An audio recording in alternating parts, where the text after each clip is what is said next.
Muy bien, alumnos, buenas noches. Vamos a dar inicio el día de hoy a la teoría de osteoporosis. Soy el doctor Walter Becerra, médico reumatólogo del Hospital de Emergencias de Villa El Salvador. Y este tema es muy importante, primero porque en la práctica clínica lo vamos a ver frecuentemente. Seguramente ustedes ya han estado viendo pacientes con esta patología. Y es importante entonces conocer la osteoporosis, cómo hacemos el diagnóstico y bueno, el tratamiento que se tiene actualmente. Entonces, vamos a pasar con el inicio de la teoría. Bien, la osteoporosis entonces es una patología, es un trastorno esquelético que tiene relación con una baja masa ósea. Esto va a conllevar a un deterioro de la microarquitectura del tejido y que va a resultar en un aumento de la fragilidad ósea. Tenemos que tener en cuenta entonces que esta disminución o este deterioro de la microarquitectura va a conllevar a una disminución de la fuerza ósea. La fuerza ósea se va a reflejar mediante dos características principales: la densidad ósea y la calidad ósea. La densidad ósea es la que podemos medir mediante una densitometría ósea. Eso lo vamos a observar más adelante para ver cuáles son los métodos de medición. Y la calidad ósea es difícil de cuantificar, pero tiene algunas características que vamos a ver. Tienen que saber ustedes también que no existen síntomas de masa ósea baja a menos que se produzca una fractura, ¿no? A veces los pacientes en la consulta acuden porque tienen dolores articulares o dolores de partes blandas y ellos asocian esto a una probable osteoporosis. Siempre explicarle al paciente que eh, las, la sintomatología de la osteoporosis no es de esa manera, no se presenta de esa manera y solamente va a haber algún tipo de sintomatología si es que existiese alguna fractura.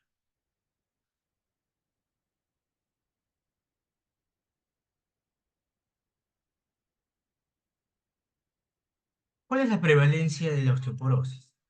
¿No? La prevalencia se ha estado viendo que es más de 200 millones de personas en todo el mundo. Y la incidencia obviamente va a ir aumentando y se prevé que para el año 2050 van a aumentar las fracturas de cadera, ¿no? 240% en mujeres y 320% en hombres, ¿no? Y esto nos va a conllevar a disminución de la calidad de vida si nosotros no atendemos en la parte preventiva esta patología. Entonces, incluso si no hay un aumento en la tasa de fracturas de cadera ajustada por edad, el número de fracturas de cadera aumentará de 1,7 millones que ocurrió en 1990 a 6,3 millones para el año 2050.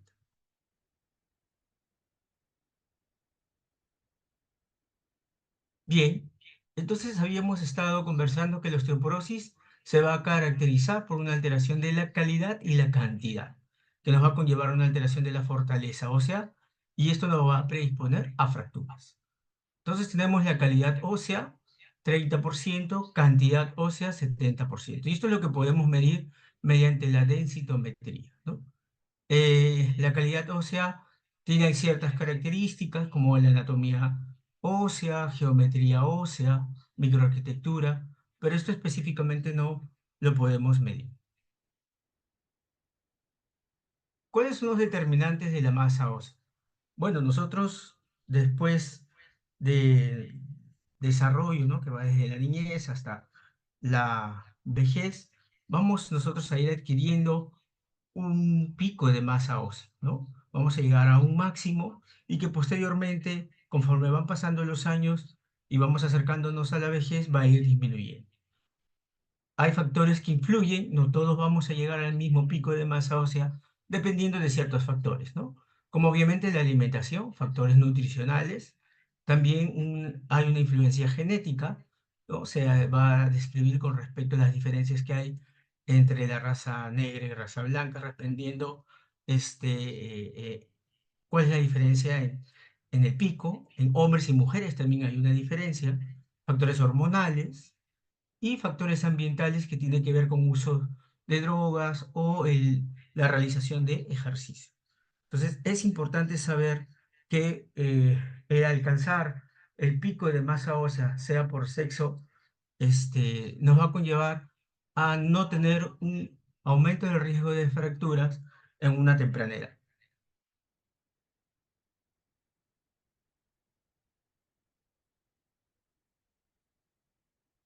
Entonces, el pico de masa ósea es importante porque nos va a conllevar a ver cómo durante la pubertad vamos a ir creciendo, ¿no? Esta masa ósea que tenemos, que vamos a ir aumentando conforme vamos aumentando en años. Y generalmente el pico de masa ósea se llega a alcanzar a los 30 años. Hay una diferencia según el tipo de hueso también, pero en promedio 30 años. En el caso de las mujeres, al entrar a la menopausia, entran a una pérdida de esta masa ósea, ¿no? Y que puede llegar inclusive a niveles de la pubertad.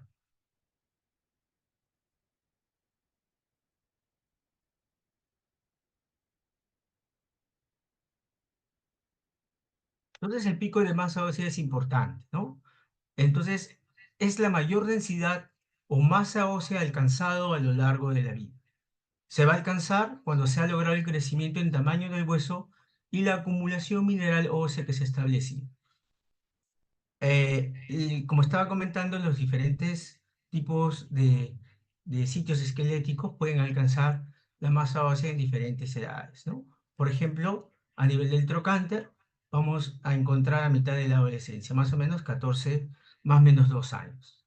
En el cuello femoral, en la última parte de la adolescencia, a los 18,5, más o menos 1,6 años, y a nivel de la columna, en la primera parte de los 20, ¿no? Con 23 más menos 1,4 años.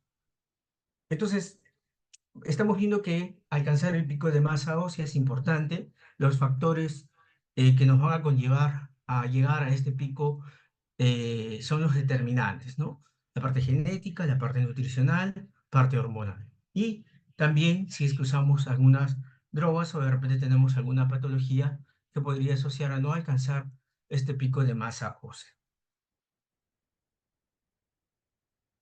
Con respecto al tejido óseo, es importante que repasemos un poco, ¿no? Como para poder comprender al momento de hacer las mediciones en, eh, para ayuda diagnóstica con la densitometría ósea.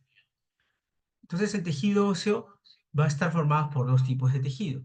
El hueso compacto, que también es conocido como hueso cortical, ¿no? Y está en la capa exterior, es dura y es fuerte, es densa. También tenemos el hueso esponjoso, conocido como hueso trabecular, ¿no? Son una red de trabéculas, ¿no? Que se van a encontrar en la capa interna esponjosa, es más ligero, menos denso que el hueso corporal. Entonces tenemos el hueso cortical, ¿no? En la región periférica, y tenemos el hueso trabecular. Y es importante este hueso trabecular para darle resistencia al tejido óseo. Entonces, el hueso tiene un ordenamiento tal que estas trabéculas se van a conectar entre sí y están orientadas de acuerdo a ciertas líneas de tensión. Y esto le da rigidez y fortaleza ante fuerzas de compresión y torsión, ¿no? Esto se requiere sobre todo en vértebras y cuello femoral, que son zonas donde se va a llevar gran cantidad de tensión y por lo tanto tiene que tener gran fortaleza. Entonces vamos viendo nosotros que mientras se pierden estas trabéculas, vamos a tener un hueso frágil. Y es importante también recordar lo que es la remodelación ósea, ¿no? Sabemos que el tejido óseo es un tejido vivo que también tiene células y también tejido mineral. Dentro de las células que intervienen tenemos los osteoblastos, osteoclastos, osteocitos, y estas acciones de estas células van a estar influenciadas tanto por interleucinas y también hormonas como la paratormona, estrógenos, calcitonina. Y el tejido colágeno óseo, que es el tejido que se va a depositar, así como también la hidroxiapatita, ¿no? Entonces el recambio óseo o remodelación ósea es importante para mantener íntegro el tejido óseo. Normalmente la cantidad de masa ósea, lo que es la matriz mineral y células, no aumentan ni disminuyen. Y el tejido óseo está constante en formación y en resorción. Esto es lo normal. Y esta velocidad del recambio óseo va a depender en que tanto la resorción como la formación ósea se mantengan en un equilibrio adecuado. Cuando estamos, digamos, por problemas hormonales, como en el caso de la menopausia, vamos a producir mayor resorción ósea, vamos a perder esta cantidad de hueso y vamos a entrar a una disminución de la fortaleza, lo que podemos conllevar a fragilidad y aumento de riesgo de fracturas. Dentro de las células que habíamos mencionado que participan en lo que es la remodelación ósea, tenemos los osteoclastos, ¿no? Y es una célula multinucleada responsable de la resorción ósea. Se va a adherir a la superficie ósea y va a secretar ácidos y enzimas lisosomales, ¿no? Sus extensiones citoplasmáticas, al activarse, se infiltran en la superficie del hueso en resorción. Esta activación, que es el proceso por el cual va un grupo de estos osteoclastos, van a huir de la superficie ósea, va a producir el proceso de resorción. Y esto va a ocurrir en personas sanas y ocurre una activación cada 10 segundos. La activación se va a ver favorecida por la hormona paratiroidea y por el contrario, estrógenos, calcitonina, van a inhibir la activación de los osteoclastos.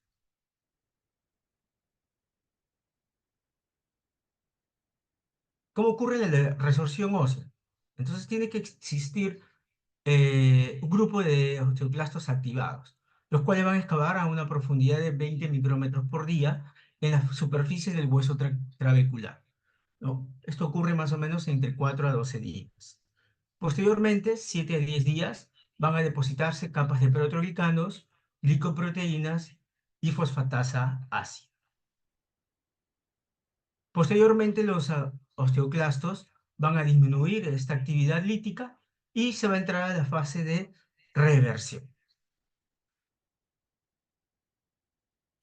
Entonces, como vemos nosotros en el gráfico, vamos a tener la activación, ¿no? Mediante la acción del RANK ligando del osteoclasto, que es el que va a producir el proceso de resorción.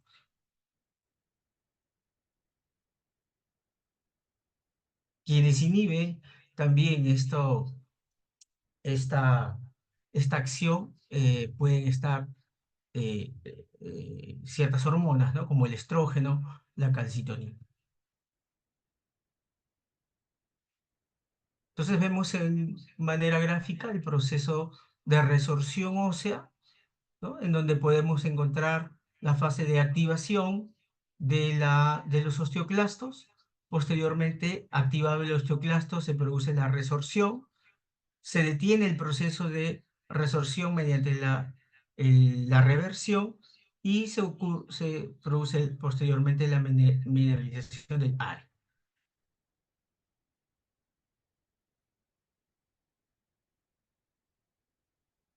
Y bueno, en la parte patológica, cuando tenemos de repente, o mejor dicho, ya no hay un equilibrio entre la parte de resorción y formación ósea, vamos a encontrar zonas en las cuales se produce mayor cantidad de hueso y con una mala calidad de las trabéculas, ¿no? Produciendo fragilidad ósea.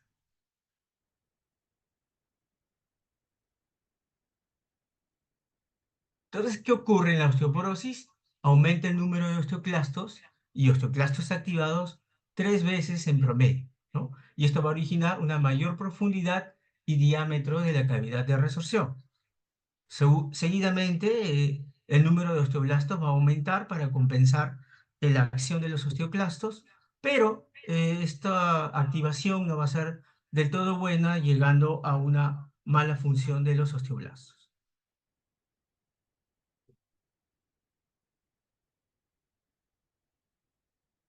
¿Qué es lo que se considera entonces una fractura por fragilidad ósea en pacientes adultos? Hemos estado hablando sobre la estructura, la gran formación de trabéculas para darle fortaleza al hueso, pero que en ocasiones, por ejemplo, en la parte de la edad posmenopáusica, en mujeres no se va a conllevar una buena formación por aumento de la resorción y vamos a conllevar a mayor fragilidad. ¿Qué es entonces esto? Es la que se define como la resultante por una caída de su propia altura durante la realización de una actividad física mínima cotidiana o por un trauma mínimo. Típicamente va a ocurrir a nivel de columna vertebral, cadera y antebrazo. Las fracturas vertebrales pueden ocurrir inclusive sin trauma y caracterizan la fragilidad del hueso y pueden ser asintomáticas.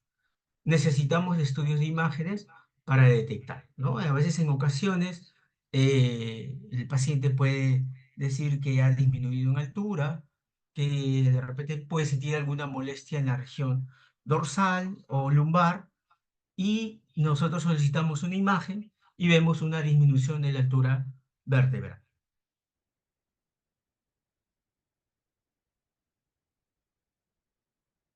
Entonces la osteoporosis es importante conocerla porque de lo contrario, de no conocerla, no prevenirla y obviamente no diagnosticarla y no darle tratamiento, vamos a conllevar a que este riesgo de fractura aumente en los pacientes y se produzca la fractura.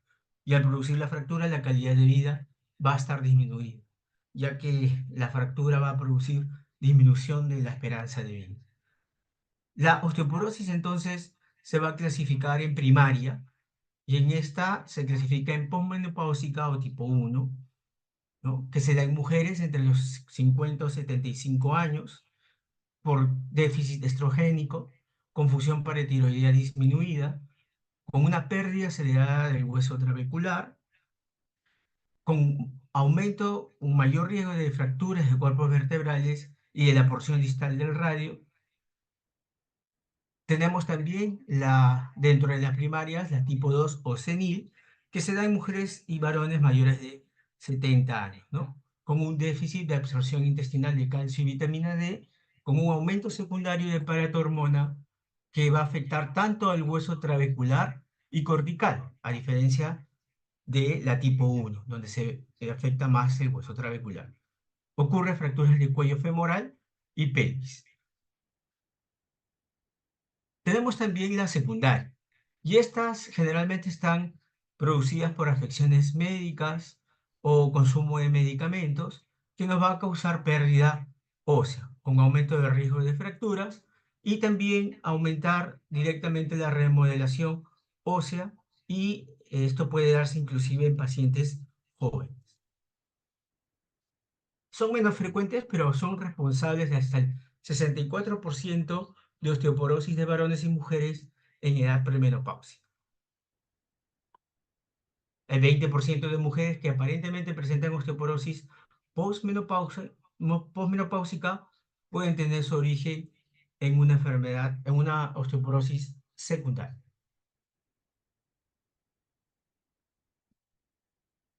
Entonces, vamos a conocer cuáles son los factores de riesgo por el cual los pacientes podrían tener osteoporosis.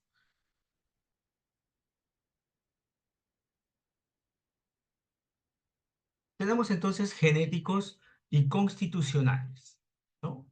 Edad, sexo femenino, raza blanca o asiática, con un bajo índice de masa corporal, ¿no? Un bajo pico de masa corporal, todos aquellos pacientes que no alcanzaron el pico máximo para la edad, pues obviamente van a estar con mayor factores de riesgo. El retraso puberal, también historias de infertilidad, menopausia precoz. Dentro de la parte nutricional tenemos anorexia nerviosa, deficiencia de calcio o vitamina D. Dentro de los estilos de vida tenemos el consumo activo o pasivo de cigarrillo e ingesta de alcohol por encima de 3 dosis de 14 gramos por día. El sedentarismo y la inmovilización. Recordemos también que el uso de medicamentos nos puede conllevar a osteoporosis, ¿no? Sobre todo la secundaria. El uso de glucocorticoides, grupo de medicamentos utilizados bastante en la especialidad. Más de 5 miligramos por día de prednisolona o equivalente por más de 3 meses. También algunas terapias hormonales, ¿no? La quimioterapia, antiácidos, el uso de sobredosificado de tiroxina, anticoagulantes, etcétera, ¿no? Entonces, debemos de conocer estos medicamentos o tratamientos que nos podrían conllevar a osteoporosis. Y bueno, también tenemos enfermedades predisponentes, como por ejemplo la diabetes tipo 1, el y el hiperparatiroidismo. También tenemos la artritis reumatoidea, la espondiloartritis, entre otras.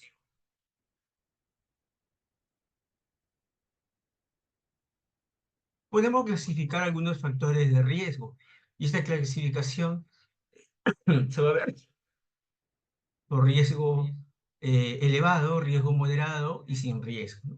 Con un riesgo relativo mayor a 2 es el riesgo elevado, en donde nos va a llevar a una edad menor de 70 años, una índice de masa corporal de 20, sedentarismo, etc. Un riesgo moderado, el sexo femenino, el uso de tabaco, menopausia precoz, artritis reumatoide. ¿Y cómo es la presentación clínica de los pacientes con osteoporosis? Pues es asintomática, como hemos estado mencionando, pero en ocasiones pueden referir dolor dorsal, ¿no? Fracturas anteriores o deformidades en la región dorsal o lumbar, baja estatura y en algunos casos pues nos puede llevar a depresión.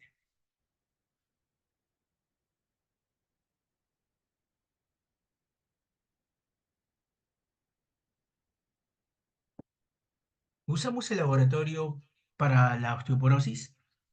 Sí, el laboratorio nos va a ayudar para poder en ocasiones diferenciar una osteoporosis primaria o encontrar causas secundarias, ¿no? Podemos solicitar, por ejemplo, hemogramas, ¿no? Acá en el caso de enfermedades como mieloma múltiple o leucemias. La creatinina es importante porque vamos a evaluar con esto la tasa de filtración glomerular y podemos ver también qué tipos de medicamentos podemos usar en nuestros pacientes. La evaluación del calcio es importante porque nos va a ayudar también a ver si es que hay alguna alteración del metabolismo del calcio. Así como también podemos evaluar la 25-hidroxivitamina D para evaluar su deficiencia. La fosfatasa alcalina en ocasiones también la podemos utilizar para descartar, por ejemplo, hepatopatías, ¿no? O enfermedades infiltrativas para descartar la secundarismo.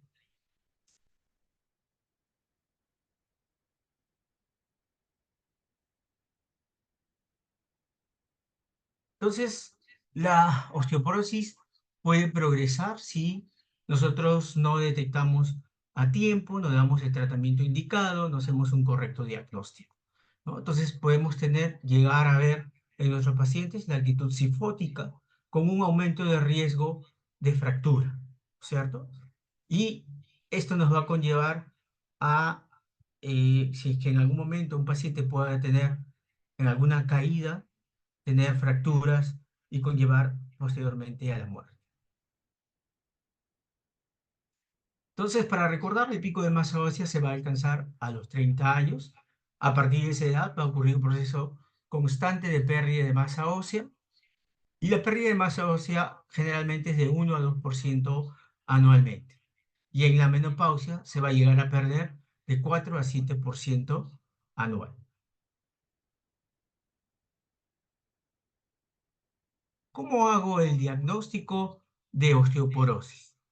Para eso utilizamos la densitometría ósea, que nos va a medir la densidad del hueso.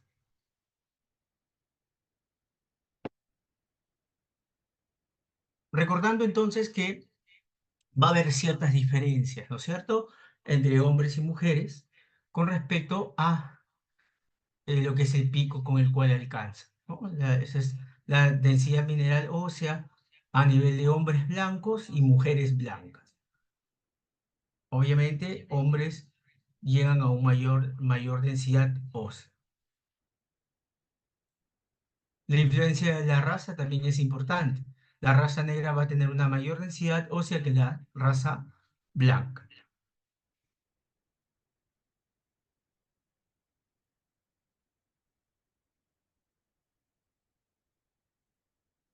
Entonces, las mujeres tienen una menor masa ósea máxima que los hombres.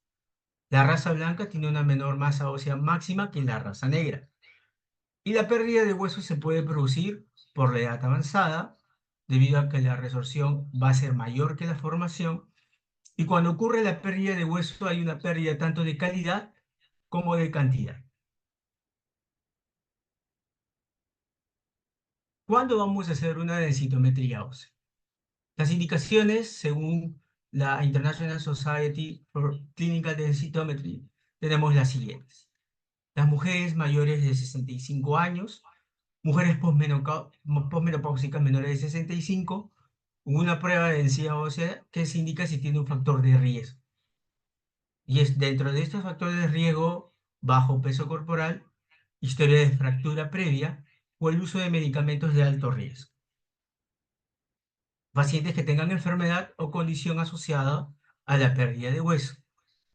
Y las mujeres durante la transición menopáusica con factores clínicos de riesgo de fractura, ¿no? Como los mencionados anteriormente, bajo peso corporal, fractura previa o uso de medicamentos de alto riesgo.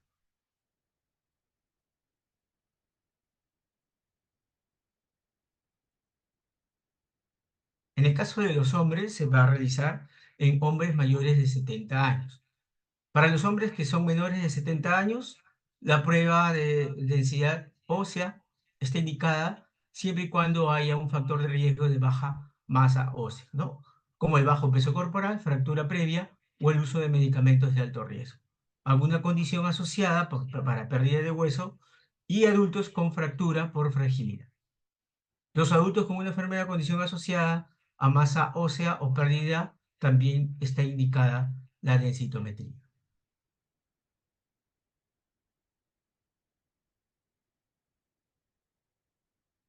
Y debemos de medir o usar la densitometría ósea con cualquier persona que está siendo considerada para la terapia farmacológica. Y hay que evaluar y monitorizar el efecto del tratamiento. Entonces la densitometría nos va a ayudar a hacer el diagnóstico y en algunos casos vamos a llegar al objetivo y tenemos que monitorizar ese tratamiento mediante el uso de densitometrías controles.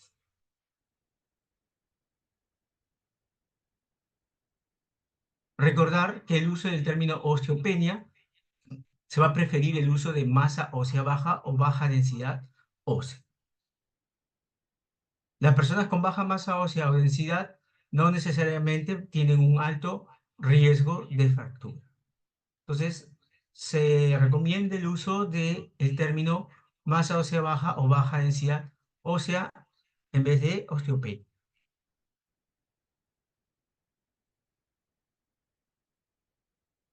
Entonces, la densidad ósea en densitometría la vamos a medir. Hay diversos tipos de eh, zonas de medición, como tenemos, por ejemplo, la región axial, central, periférico o apendicular, ¿no? Son zonas de medición. Existen diversos tipos de densitómetros para dicha medición. ¿Cuál es el objetivo entonces de hacer este estudio?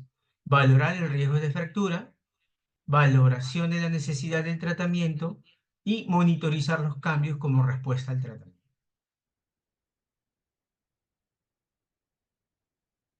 Acá tenemos algunos lugares de interés, ¿no?, para el estudio de la densitometría ósea, ¿no? Podemos usar la columna anteroposterior, el fémur proximal, antebrazo, y en algunos casos podemos usar el calcáneo, como vamos a ver, sobre todo para el tamizaje.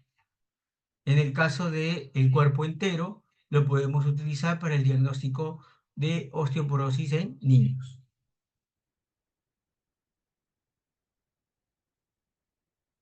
Acá tenemos otros ejemplos de densitometría ósea completa. Es el escaneo de dos áreas anatómicas, la columna anteroposterior, fémur proximal o cadera. Si alguna no puede ser evaluada, utilizamos el antebrazo, ¿no? El tercio medio o radio 33%. Entonces, el diagnóstico lo vamos a basar en lo que es columna, lumbar y fémur proximal. En el caso del escaneo del grupo entero, o cuerpo completo, se utiliza generalmente para el diagnóstico del estado óseo en niños. No sirve para el diagnóstico de osteoporosis en mujeres premenopáusicas. Entonces tenemos aquí algunos de los equipos. Tenemos los equipos centrales, que generalmente los utilizamos para medición de la columna y del fémur proximal. Y equipos periféricos, que podemos utilizar diversas zonas de medición, como el antebrazo, calcáneo, falanges, etc. Los densitómetros periféricos son utilizados generalmente para tamizaje. Pues de repente ustedes han visto en alguna campaña en donde se coloca el talón, ¿no? En la zona calcánea, para medir y ver si es que estos pacientes de repente pudieran ser evaluados para hacerle una densitometría, ¿no? Se usan porque son de costo menor, pero no se debe utilizar para diagnóstico, es netamente para tamizaje, ¿no?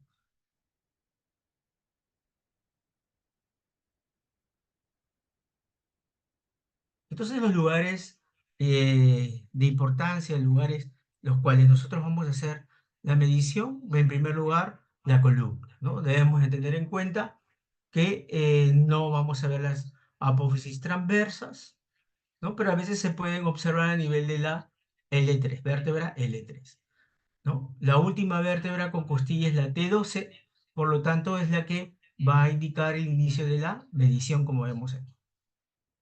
Las crestas ilíacas generalmente están a la altura de la cuarta vértebra lumbar o del disco L4, L5.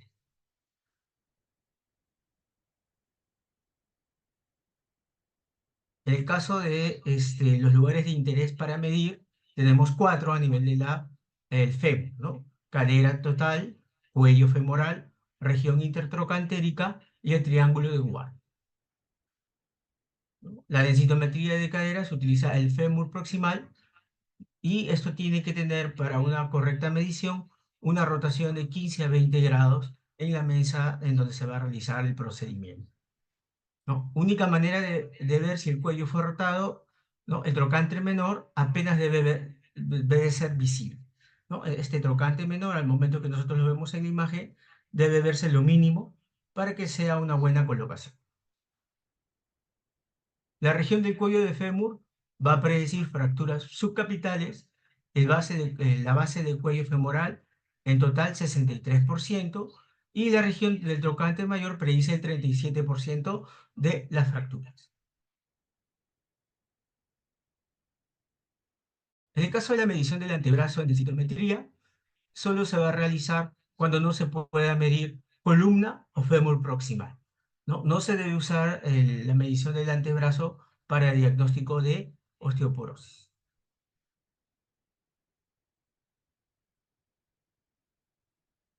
Bueno, algunas características ya hemos mencionado para la densitometría ósea correctamente medida, ¿no? Debemos de saber que la medición debe, en el caso de la columna, constar como mínimo de dos vértebras valorables, ¿ya? Y visualizar claramente la vértebra L1 a L4, crestas ilíacas y al menos la mitad de la L5, como estamos viendo aquí en el gráfico.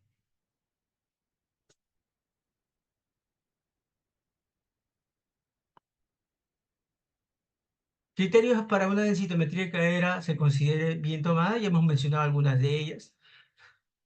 La rotación interna adecuada, se va a comprobar que debe ser visible la cabeza femoral y el acetábulo, y el trocante menor debe ser mínimamente visualizado.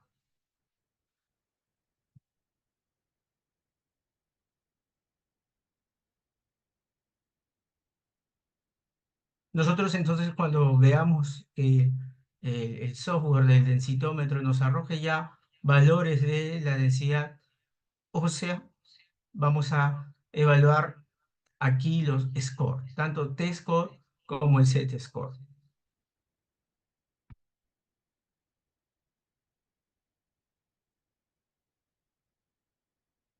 La, la densidad mineral ósea se va a medir entre la cantidad mineral ósea y el área de la región.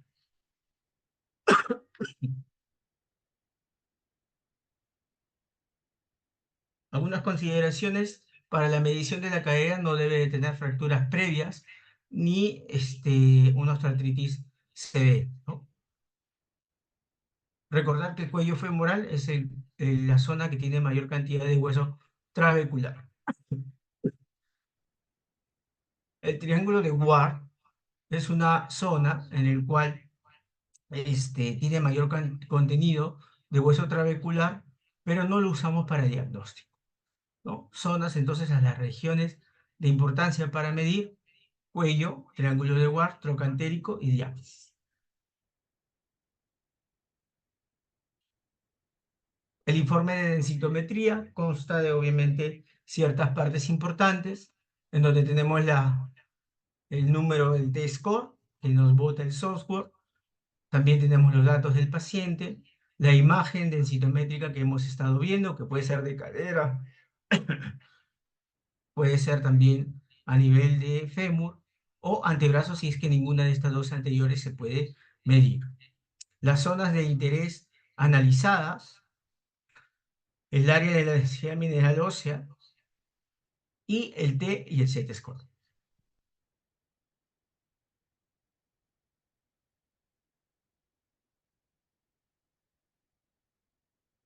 Entonces, el valor que la persona debería tener en condiciones ideales con relación a su edad, sexo, talla y peso, a este valor se le va a denominar T-score, ¿no? Y se expresa en desviaciones estándar. Bueno, esta es la fórmula por la cual el software va a hacer la medición y nos va a botar ahí unos números. También la densitometría va a comparar el valor del paciente con el valor promedio de una población de referencia para su edad y sexo. A esto se denomina Z-score. Y el Z-score sí es útil, lo utilizamos para, en el caso de las mujeres premenopáusicas mayores de 20 años hasta la menopausia. Este valor de Z-score también lo utilizamos para el estudio de niños y varones y mujeres menores de 20 años. ¿Y cómo se interpreta? Valores de menos 2 desviaciones estándar, se debe sospechar alguna causa secundaria.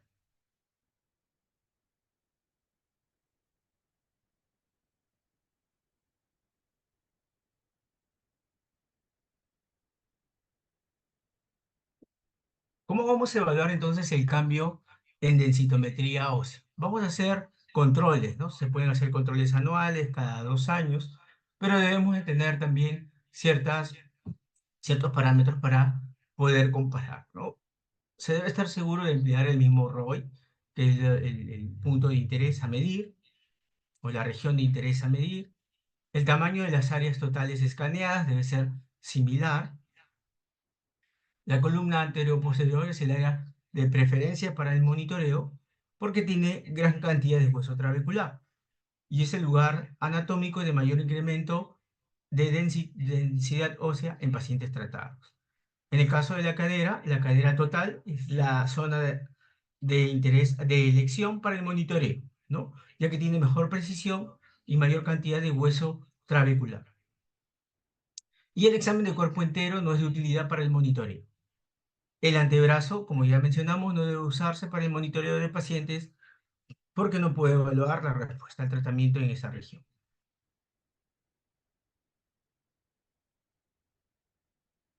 El FRAX es otra herramienta que nos ayuda a evaluar el riesgo de fractura, ¿no? Esto fue desarrollado por Kenis y colaboradores para evaluar el riesgo de fractura de manera particular, o sea, de manera diferenciada en cada paciente, ¿no? Esta herramienta va a calcular la probabilidad de fractura a 10 años.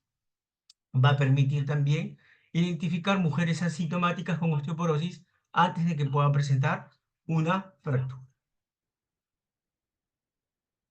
En el transcurso de el año pasado y este año ya se desarrolló el FRAX para nuestro país. Ustedes pueden ingresar al FRAX, ¿no? Buscando en internet, coloquen FRAX y van a poder utilizar esto para la medición del riesgo de fractura. Vemos aquí los diferentes factores de riesgo a medir. ¿No? Acá tenemos también el listado de los factores de riesgo de los pacientes. Esto se utiliza en estudios poblacionales y hay varios países que ya tienen validada su FRAX, ¿no? El Perú recién ha sido validado, como le digo, el año pasado. Existen para otros países de Latinoamérica. ¿En qué nos ayuda el FRAX? Decisiones de tratamiento en pacientes con osteopenia. A veces hay pacientes que no sabemos si darle o no darle tratamiento porque está en osteopenia. La osteopenia no debería tratarse, pero para tal caso deberíamos evaluar el factor de riesgo de nuestros pacientes si es que tiene osteopenia, ¿no? Entonces la decisión se basa en el riesgo de fractura, no solo en el valor del T-score. Va a identificar pacientes con alto riesgo de fractura para ver si es que el tratamiento le ayuda a reducir su riesgo y ayuda a evitar dar tratamiento a quienes tienen un bajo riesgo y tienen poco que ganar con indicaciones de tratamiento. Obviamente esto también nos ayuda a minorar costos. No podemos estar dando tratamiento a todos los pacientes con osteopenia. Entonces es importante evaluar el riesgo de fractura con el FRAX, ¿no? Para evaluar siempre los pacientes que de repente necesitan iniciar tratamiento pese a no tener osteoporosis. Bueno, vamos a medir el riesgo de fractura con el riesgo absoluto, el riesgo relativo, y el riesgo de fractura no va a depender solamente del resultado de la densitometría, sino de otros factores como los cuales ya hemos mencionado. Para que sepan ustedes sobre el impacto de fracturas, por ejemplo, el impacto de la fractura de cadera, para compararlo con otras patologías.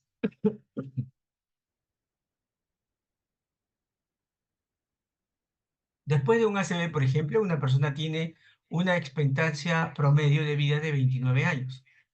Después de un cáncer de mama existe una expectancia de vida de 20 años. Después de una fractura, la expectancia de vida solo es de 9 años. Por lo tanto, a dar el tratamiento indicado a nuestros pacientes, pues nos va a ayudar a evitar que se acorte su expectancia de vida de nuestros pacientes. Con respecto al manejo de la osteoporosis, es importante entender que existen, bueno, las medidas generales y medicamentos específicos para el tratamiento, ¿no? Dentro de lo que son las medidas generales, tenemos que evitar, pues, hábitos nocivos, hacer ejercicio, gran consumo también de calcio, prevenir caídas y suplementos de vitamina D si fuera necesario. En el caso de los medicamentos que se utilizan actualmente, se utilizan fármacos osteoformadores y antirresortivos y que también nos pueden ayudar en concomitancia el uso de calcio y vitamina D, ¿no? Dentro de los medicamentos que utilizamos actualmente son algunos de los que están aquí en la lista, como alendronato, risedronato, el uso de estrógenos, raloxifeno, tibolona y también el teriparatide. ¿Cuáles son los objetivos del tratamiento? Aumentar la densidad mineral ósea, disminuir la incidencia de fracturas, reducir la morbilidad, reducir la mortalidad y mejorar la calidad de vida. Entonces, lo que debemos de hacer es disminuir la incidencia de fracturas. Entonces, el tratamiento farmacológico va a estar para mujeres posmenopáusicas con osteoporosis y que se van a prescribir para disminuir el riesgo de fracturas por fragilidad, ¿no? Se han aprobado diversos tipos de medicamentos con diversos mecanismos de acción para lograr este objetivo. Hay que tener en cuenta que debemos usar juntos con suplementos de calcio y vitamina D, así como también recomendaciones en el cambio del estilo de vida, mejor nutrición y realizar actividad física. Entonces, dentro de los tipos de tratamiento tenemos los agentes antirresortivos, entre ellos se incluyen el estrógeno, los moduladores selectivos del receptor de estrógeno, los bifosfonatos, el denosumab y también tenemos los agentes anabólicos, como la teriparatide, ¿no? Que es el que se utiliza aquí en el país, y estos son proteínas, ¿no? Que van a estar relacionadas con la hormona paratiroidea y van a estimular la formación ósea, aumentando la densidad. Bueno, este es un cuadro donde nos clasifican un poco los medicamentos. ¿Cuáles son las recomendaciones entonces para tratamiento? En el caso del calcio, tenemos que las dosis recomendadas son 800 miligramos al día. Deberíamos tener este aporte hasta los 10 años. 1500 miligramos por día en la adolescencia. 1200 miligramos por día en pacientes adultos. 1500 miligramos en pacientes gestantes, lactantes y en postmenopáusicos. Tenemos presentaciones diferentes de calcio, como el carbonato de calcio, que va a proporcionar el 40% de calcio elemental, y el citrato de calcio, que va a producir el 30%, ¿no? Pero no va a depender esto de la acidez gástrica, no va a producir estreñimiento, no produce cólicos abdominales. Todas estos efectos secundarios se describen más con el carbonato de calcio.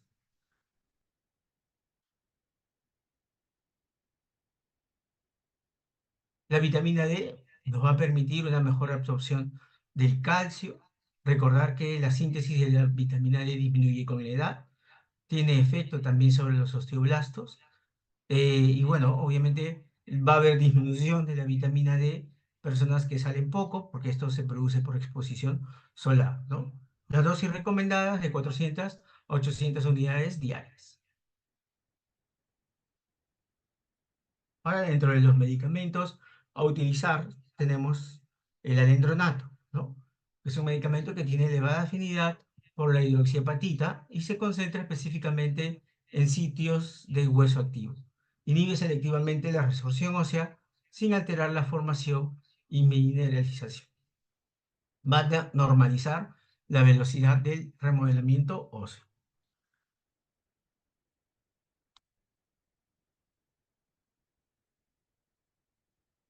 ¿Qué efectos tiene el alendronato?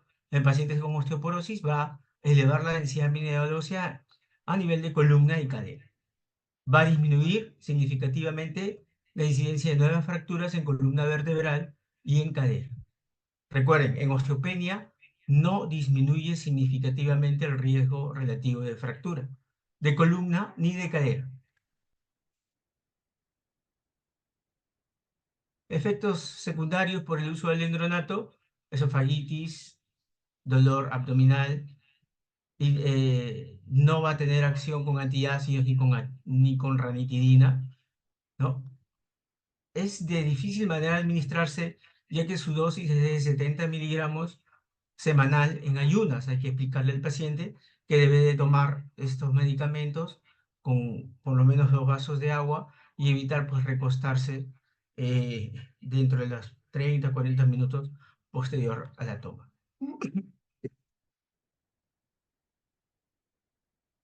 También tenemos la terapia de reemplazo hormonal, que se utiliza en mujeres con osteoporosis, eficaz para prevenir fracturas vertebrales y para la prevención de fracturas también no vertebrales. Nos ayuda a incrementar la masa ósea en todas las regiones. Cuando se usa por más de 5 años, incrementa el riesgo de cáncer de mama invasivo en 26%, enfermedad coronaria en 29% y el riesgo de enfermedad vascular cerebral en 41%. El uso de estrógenos sin progestágenos incrementa el sangrado vaginal y el riesgo de cáncer endometrial. La terapia de reemplazo hormonal también aumenta el riesgo de tromboembolismo venoso. y es eficaz para el tratamiento de los síntomas vasomotores de la menopausia. Dosis 0,625 miligramos de estrógenos conjugados equinos o equivalentes. Principal contraindicación de esta terapia: presencia o historia de tumor estrógeno dependiente o malignidad mamaria. Otras indicaciones: sangrado vaginal, historia previa de malignidad, perdón, contraindicaciones: tromboembolismo y enfermedad hepática y renal. El raloxifeno es un modulador selectivo de los receptores de estrógeno de segunda generación. Van a ejercer funciones biológicas por medio de afinidad con el receptor de estrógeno. Dosis que se recomienda: 60 miligramos por día, y esto va a aumentar el 2 a 3% la densidad mineral ósea y reduce significativamente el riesgo de fractura. Entonces, el raloxifeno, la dosis 60 miligramos por día, y nos ayuda a la reducción de fracturas vertebrales.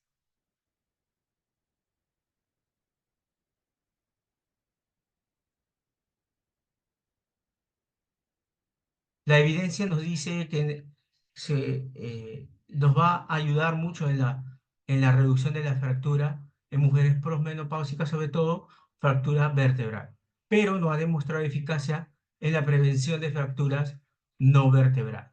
Y en mujeres posmenopáusicas, el raloxifeno disminuye la incidencia de cáncer de mama dependientes del receptor estrogénico. El raloxifeno tampoco produce proliferación endometrial y no se asocia a incremento de cáncer endometrial. Va a disminuir los niveles séricos de colesterol sin aumentar los niveles de triglicéridos. Tener en cuenta que el raloxifeno va a incrementar el riesgo de tromboembolismo. No va a tener efectos benéficos sobre los síntomas vasomotores, y la dosis que se recomienda son de 60 miligramos por día. Entonces, el raloxifeno es una terapia de primera línea en la prevención de pérdida ósea rápida en mujeres posmenopáusicas con osteopenia. Y es terapia de primera línea para mujeres posmenopáusicas con osteoporosis.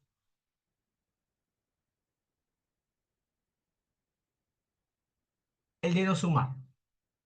El denosumab es un anticuerpo monoclonal humanizado que está dirigido contra el RANK,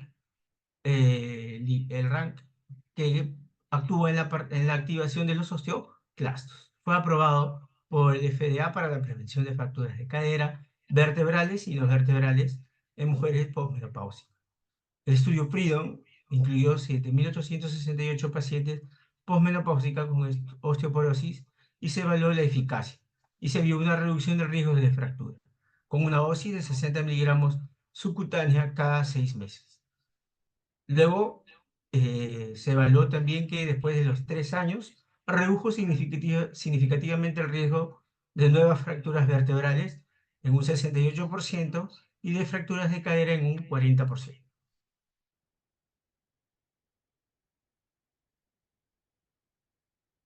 El denosumab: rápida reversibilidad después de 6 meses de su suspensión. No tiene efectos gastrointestinales. Tener en cuenta que en enfermedad renal crónica, con una tasa de filtración glomerular menor de 30 mililitros por minuto, habiendo descartado o corregido la hipocalcemia, ¿no? Lo podemos utilizar en estos pacientes. Pacientes mayores de 75 años con un T-score menor a menos 2.5 en cadera. En cualquier caso, donde los tratamientos anteriores estén contraindicados. Y en los casos de osteoporosis con alto riesgo de fractura por edad avanzada, antecedentes de fractura no vertebral por fragilidad, o si es que hay un paciente con múltiples factores de riesgo. Este es un cuadro resumen en el cual vemos los medicamentos, algunos de los medicamentos que hemos mencionado, la dosis que se utiliza, la vía de administración. Uno de los medicamentos, por ejemplo, que no hemos mencionado es el ácido zoledrónico o zoledronato, que se puede utilizar por vía endovenosa anual, ¿no? Y tiene una evidencia antifractura a nivel de cadera, vertebral y no vertebral. Y este medicamento lo podemos utilizar en aquellos pacientes que no se adhieren al tratamiento semanal como el alendronato, por ejemplo, o tienen algún tipo de efecto secundario por este tipo de antirresortivo.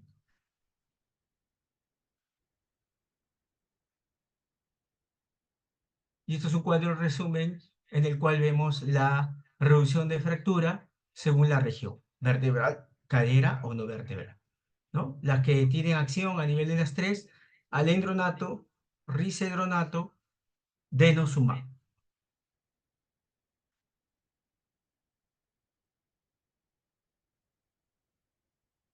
Bueno, esto es un cuadro para ver en qué momento yo podría suspender el tratamiento, que esto es obviamente según el paciente. Pero se puede evaluar que el tratamiento se puede detener según el riesgo de fractura del paciente, ¿no? Si mi paciente tiene un riesgo de fractura levemente incrementado, el tratamiento puede más o menos ser por 5 años. Si tiene un riesgo de fractura moderadamente incrementado, lo puedo tratar entre 5 a 10 años. Y si es alto, por 10 años.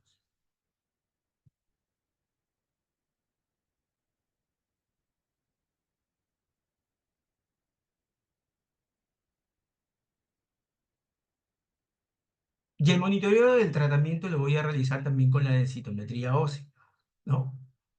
Lo puedo utilizar al año o a los 2 años después de iniciar el tratamiento, ¿no? Recordar que para hacer la comparación del T-score, debo utilizar un densitómetro de la misma marca en el que fue realizada el estudio previo. Voy a encontrar buena respuesta, estabilización o incremento de la densidad mineral ósea. ¿Cómo hago esta medición? Se utiliza el cambio mínimo significativo derivado de la desviación estándar del error del sitio de medición. Esto lo bota también el software del densitómetro. El ISSD establece que el cambio mínimo significativo aceptable es de 5 a 6,9%. ¿No? El cambio a nivel de la densidad mineral ósea debe exceder este porcentaje para considerar respuesta al tratamiento. En el caso de que tengamos pérdidas significativas, debemos considerar causas secundarias.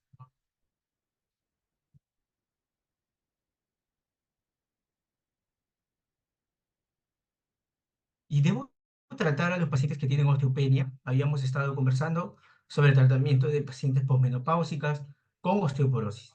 Y en el caso de la osteopenia o de la baja masa ósea, ¿cuál es la recomendación? Recordar, el 70% de las fracturas por fragilidad se va a presentar sin tener diagnóstico densitométrico de osteoporosis. Y generalmente la osteopenia debe estar asociada bien sea a fracturas con trauma mínimo o que tenga mi paciente un riesgo alto de fractura, ¿no? Evaluado con el FRAX para meditar tratamiento con medicamentos para osteoporosis. Entonces, si yo tengo un paciente con osteopenia, puedo utilizar el FRAX y evaluar su riesgo de fractura. Y según el nivel de riesgo, yo puedo iniciar tratamiento con los fármacos mencionados.